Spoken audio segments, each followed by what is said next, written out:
baya pod, amo ang natunan. Di po ko mag-ingon nga sa inyong time, o mas daghan ang learning because ni-revise ang curriculum. Wala ko ingon nga mas nindot amo nga before, pero with regards to that, we will adapt change. No? We are flexible enough. Kung muna siyang attitude sa mga mathematicians, would you agree with me? Or ako ba dili mathematics major? Meron ba? Kasi last year, hindi siya mathematics major, nag-attend siya. At least, they have that heart to learn what is the concept or the curriculum is all about. Then, the third session, actually, dalawa yan siya, 3A and 3B. It focuses on the mathematics curriculum. That is why we have the curriculum deep dive. Again, naliwanag kanina ni Sir Womar na hindi tayo mag-isip muna yung competencies sa 3 term. Kasi ang training session, ang nagawa dito is yung 4 quarters pa. Na? Pero we will adapt that. So, adjust na lang tayo with regards to the competencies. Anyway, yung mga competencies you will discover sa next na mga sessions with regards to the competencies, ano yung nandito sa grade 9, ano yung wala na kasi may ganun because it is being decongest. No? So let's proceed. So 3A, 3B, so isa lang yan siya pero ang time natin, we will just have 3A on the first session for 3, then second for 3B. So dalawang sessions ang 3 session 3, 3A and 3B. Then for session 4, these are about teaching strategies.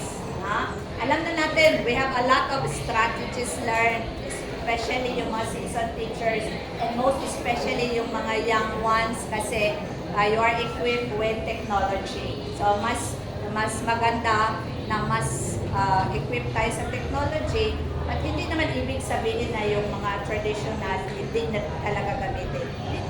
We still use that kind of strategy. Then the last session is assessing learning, the assessment. And here comes the trimester, yung 3 term natin ngayon is may bago na yung sa grading system, yung transmutational table ang gagamitin. So yun lang, session 1, session 2, 3, 4, and 5. 5 sessions. And then we have 3 workshops. The first one is the lesson planning. The second, this is the last day. So these 3 workshops will be done on the last day, on Sunday. That is lesson planning. Then after that is demonstration teaching. In demonstration teaching, hindi na yung kagaya dati na ngayon pa lang i-assign na. We will have the volunteerism method. Pag walang mag-volunteer, we have the roleta. Sinong mananalo na mag-demonstrate. But don't you worry because you will be grouped later. All of your group mates will help you in preparing the lesson plan. Anyway, it is only a demo in which you are going to apply the strategies that was being introduced by the other speakers. And the last, we have the workplace application planning. Sino sa inyo nakawak na dito? Wow. Ha? Sino na nakawak? Anong galing kayo sa training and then may i-implement kayo based sa learnings ninyo sa WAP? Wala yun. So, pahimuon yun mo karon. Ka. And then, tuturuan ko din, actually wala siya sa work application plan. Kasi ang iba, nakapagod silang gagawa ng WAP after implementation for what? May i-share ako sa inyo kung ano yung dapat ninyong gamitin na accomplishment. There is a template after having that plan, after the implementation of the workplace application plan, you are going to have the narrative or the accomplishment report in which that WAP will be utilized kung ano yung kailangan i-improve mo with regards with your teaching strategies ba kaya or with regards to the assessment of your learners. And aside from that, you can make use of that WAP for your promotion. That is the LND. Sino nag-ECP dito? Uy, ate, kayo mo ba? Mahabugirin kayo mo. Di lang ko magpalibre. Sino yung na-ECP dito? Ile. Ay, wala. Sabay matag. Congratulations! May LND ba? May learning and development ba na i-attach? Wala. Nahi ko. Once ko nagbasa, di ba Ma'am Heights, na sa master teachers na ay learning and development, diha ninyo i-attach siya. So, ngayon, after the training, gagawa kayo. Sino lang man ang magpirma? Si principal ang magpirma. And you're going to implement the WAP within 6 months only. So, by December, pwede na kayo makagawa ng accomplishment report based on your implementation. Diba? Sana makatulong kami. Okay, this is me. Kasi may wakailan sa kuha. Kailan naman sa kanan no? Ano yung iba? Padayon ta. Professional standards cover, of course, this topic is aligned or anchored by the domain 1. What is domain 1? It's group. Domain 1, it is about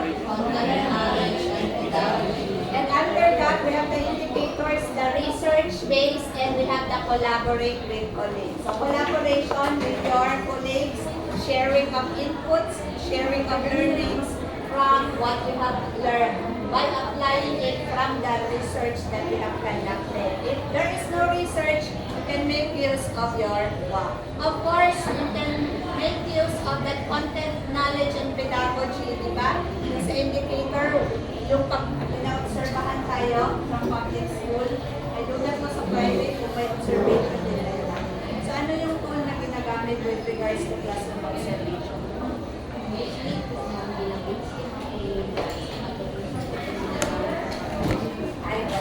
So you are adapting on okay, so that is the first domains which is aligned or anchored to the PPST for the teachers. So isa lang ang alignments. So we only have 5 objectives. That group, will you please read the first objective? Understand the context of the revised kindergarten to grade 10 curriculum guide. Group 2, display all. Describe the goals and features of the revised kindergarten to grade 10 curriculum guides. And this group, read the goals and features of the revised curriculum. And group 4, number 4. And all together, number 5 objective. Understanding of the mathematics key stage. We only have 5 objectives that we're going to hit in this session. For the session outline, we have the first is knowledge check, then second is the general shape or the overview or the rationale of the revised K-10 curriculum, specifically in Mathematics 9. Then for the challenge, there are frequently asked questions that you are going to answer later on. And the last, let's deepen your understanding in this session only, my big aha moment. So may aha ba kayo mamaya after this session? Aha na ang paniod to. Kasi aha na ako. Kahit masubrahan na, alas 12 dili. I know I can manage my time. And I understand your time. Let's proceed. So session 1, understanding the revised kindergarten to grade 10 curriculum. So we have a knowledge check mechanics. Ma'am, paki-distribute po yung cards. Hi ma'am, Merlin. Merlin. Patagtag big. Itong meta cards. Thank you. So, what are your prior knowledge knowledge of the revised K-10 curriculum guides. And of course, describe participants' understanding of, yes, pwede dalawa. Para ganahan sila magsulat. Tama po, pendant, di ba? Oh, you have your pendant. You were provided with nagpakainong sabak, pero okay, describe participants' understanding of the key changes in the revised mathematics curriculum. So, for 10 minutes, ay 5 minutes lang, kaya nagkulang na ha, 5 minutes only. So, multiple choice selected response items. So, I am going to show you a link or the QR code of what you're going to answer. Okay, this is the QR code. We're going to scan and then answer the questions. Yeah. Good. No, it is not a pretest, but it is on about your prior knowledge